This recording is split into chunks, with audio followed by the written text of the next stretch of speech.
We all know the baseline comfort of the late-night scroll. The room is dark, your thumb is on autopilot, and you are navigating a frictionless feed of content with absolute control. If a video bores you, you swipe away. If it scares you, you close the app. You dictate the terms of engagement. But then, the algorithm serves up an anomaly. A recommended video with no title, no thumbnail, and an entirely black screen. A slow voice breaks the silence, issuing a direct, explicit command to the viewer.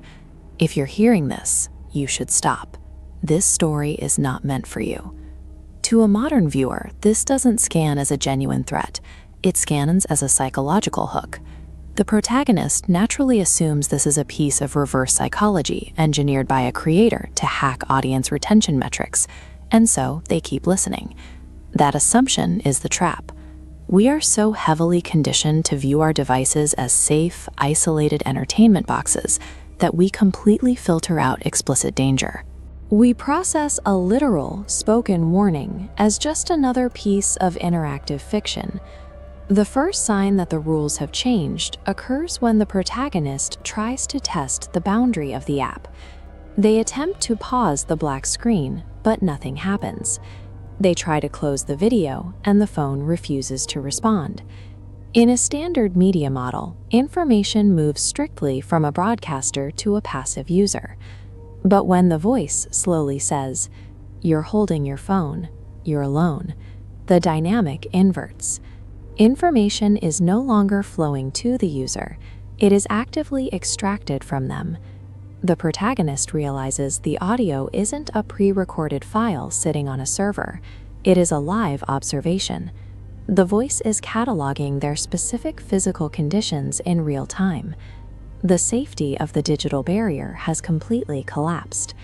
The screen in the protagonist's hand has stopped functioning as a one-way window to the outside world and has become an active two-way mirror. With the digital boundary compromised, the entity issues a paralyzing instruction. It tells the protagonist explicitly not to look behind them. This command weaponizes the user's own spatial awareness. By drawing immediate attention to the physical blind spot at the viewer's back, it forces their imagination to populate that unseen empty space with a looming threat.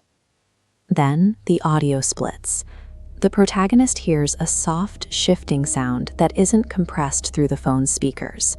The noise originates from the physical air of the room, somewhere over their shoulder.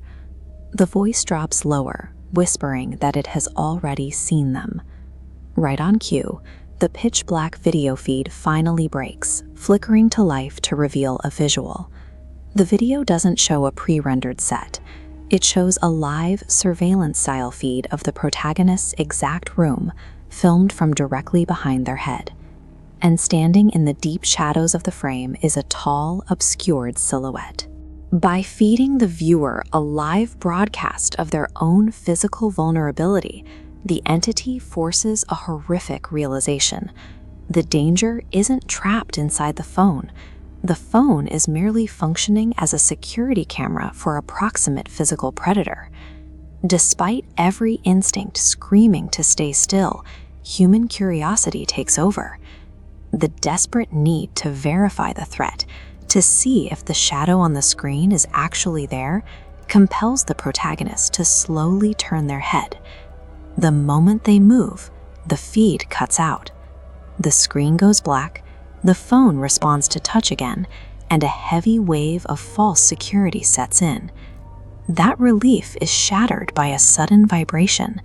3 text messages light up the screen from an unknown sender, directly acknowledging the protagonist's physical movements. You looked. Not all the way. Turn around. The room's lights flicker, and the phone forcibly opens its front-facing camera, instantly stripping away the final layer of spatial separation.